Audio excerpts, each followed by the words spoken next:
man, it's so funny. I have a joke, and it's kind of like it's going to be a sick joke, but I might as well tell it. Whenever I work with kids on a show, on a set, and I always go up and meet their parents and say, hi, how are you? Just to let the parents, because as much as anyone, Mr. Z, that parents are as much of a part of it as the kids are, they're there and everything. For sure. And I kind of know that too, as a kid actor, as a former kid actor. And I always say as a joke, I always go, hey, don't let them steal your money. And I say it, but I also say it, I think, because I want to put them in check a little bit, and everyone goes like, haha, and everyone sort of laughs, sometimes a little too nervously and loudly. But I say it, I say it as a pointed sort of joke. Yeah. That said, to answer your question, it was my parents. My parents made me go to college, even when Stand By Me came out, and you have to understand, when I made Stand By Me, it was a small independent movie. We were shocked that I got it. We were shocked that I made it. My father, very funny guy, British advertising guy, mid-level advertising guy in New York.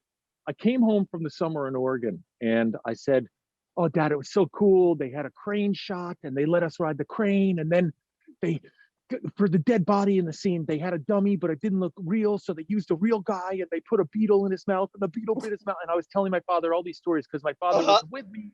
My parents had to work and my grandparents came with me. And my father, who's British, very dry, very funny, said, and my father, who worked in advertising, had a guy who was a copywriter that he worked with, who had gone to LA and tried to make a movie and then had to quit his job. I think he was like a VP, quit his job, went to make the movie. The movie didn't come out and he had to move back and start off as a copywriter again. So my father was like, showbiz isn't real, And, and so my father said to me, this is right when we finished Stand By Me. He went, you're about to start school again. Now, when you go to school, don't tell everyone these stories and that you're in a film and starring in a film, because I have some terrible news for you. This movie will never be released. Ever. This movie will never see the light of day. No one, these stories you're telling me now so excitedly, and I see it in your eyes. I see the fire in your eyes. No one will know what you're ever talking about. These are memories that you have that no one else knows.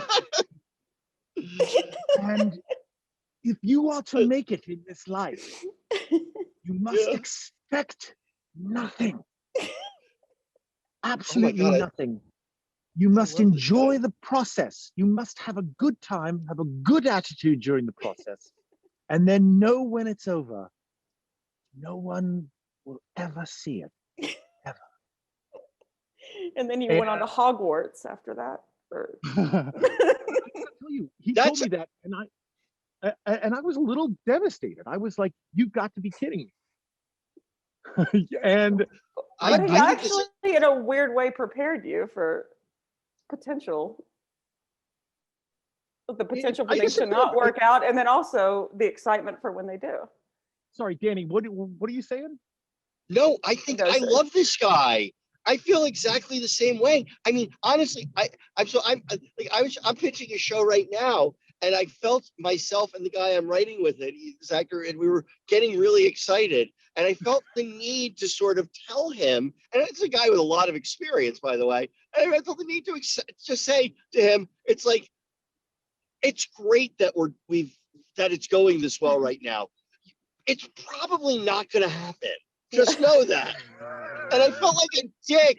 So I love your dad, because and God help me, I think I have my hopes up for one of these projects, and it's like I wish I could just. I want to talk to your dad right now about it. It's like that's how I feel right